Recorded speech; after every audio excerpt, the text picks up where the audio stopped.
Salut à tous, c'est Jimmy de Jaloux. Aujourd'hui, on aborde un sujet important et parfois tabou, le chemsex. Si vous ne savez pas ce que c'est ou si vous cherchez des informations à ce sujet, restez avec nous. On va parler de ce que c'est, des risques associés et surtout des alternatives pour explorer votre sexualité en toute sécurité et sans pression. Alors, qu'est-ce que le chemsex? Le chemsex, contraction de chemical sex, désigne une pratique qui combine sexualité et consommation de drogue. Ces substances, comme le GHB, la méthamphétamine ou la méphédrone, sont utilisées pour prolonger les rapports sexuels, diminuer les inhibitions ou intensifier les sensations. Bien que cette pratique soit principalement associée à certains milieux LGBTQIA+, elle concerne en réalité un public bien plus large. Le chemsex est souvent pratiqué dans des contextes festifs ou lors de sex parties, mais il peut aussi se dérouler en privé. Alors quels sont les risques associés au chemsex? Le chemsex comporte de nombreux risques, qu'ils soient physiques, psychologiques ou sociaux. Voici les principaux. D'abord, il y a les risques physiques. L'overdose, certaines substances comme le GHB peuvent provoquer une overdose en cas de surdosage. Puis viennent les IST et le VIH, la désinhibition et la perte de contrôle augmentent le risque de rapports non protégés. La déshydratation et fatigue extrême, ces substances peuvent pousser le corps à ses limites, entraînant des problèmes de santé graves. Les risques psychologiques comme la dépendance, le chemsex peut rapidement devenir une habitude, rendant difficile une sexualité sans substance. Il y a l'isolement, la pratique peut éloigner des relations sociales saines, et les troubles mentaux. Les drogues utilisées peuvent aggraver des troubles préexistants comme l'anxiété ou même la dépression. Il y a les impacts sociaux.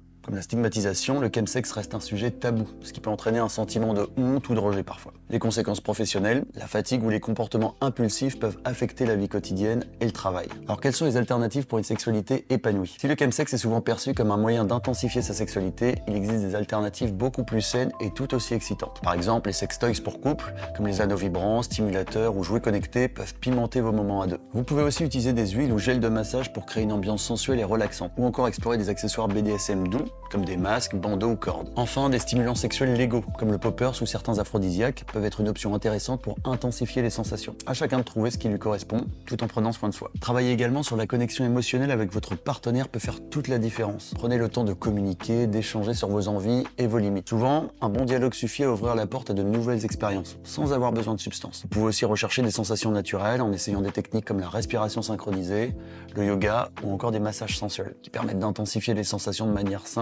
et authentique. Ces approches offrent une manière épanouissante et sécurisée d'explorer sa sexualité, tout en évitant les risques liés au chemsex. Le chemsex est un sujet complexe qui mérite qu'on en parle sans jugement. Si vous êtes concerné ou simplement curieux, sachez qu'il existe des solutions pour vivre votre sexualité pleinement et en toute sécurité. Prenez soin de vous et de vos partenaires. Et n'oubliez pas, le respect et la communication sont essentiels. Avant de se quitter, voici quelques questions fréquentes sur le chemsex. Le chemsex est-il illégal? Certaines substances associées, comme le GHB ou la méthamphétamine, sont interdites dans la plupart des pays. Comment aider un proche concerné? Soyez à l'écoute, sans juger, et orientez-le vers un professionnel ou une association spécialisée. Peut-on retrouver une sexualité épanouie après? Absolument. Avec du temps, du soutien et une nouvelle pratique sensuelle, c'est tout à fait possible. Si vous avez d'autres questions, laissez-les en commentaire ou consultez notre site pour plus d'infos. Merci de nous avoir suivis et à très vite sur Jaloux.